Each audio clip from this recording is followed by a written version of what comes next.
Indian premier লিগে অভিষেকের পর থেকে আর কখনো নিজামে ওঠেননি ঋষভ পান্ট। দিল্লি ক্যাপিটালসের সঙ্গে তার সম্পর্ক ছিল বেশ গভীর। অবশেষে সেই সম্পর্ক ছেদ পড়েছে। আসন্ন আসরের আগে তাকে ছেড়ে দিয়েছে দিল্লি। তাই নিজামে দেখা যাবে পান্টের নাম। এই নিজাম নিয়ে বেশি উচ্ছ্বাসিত পান্ট।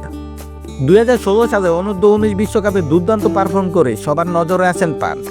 সেই বছরে নিজাম থেকে তাকে দলে ফেরায় দিল্লি।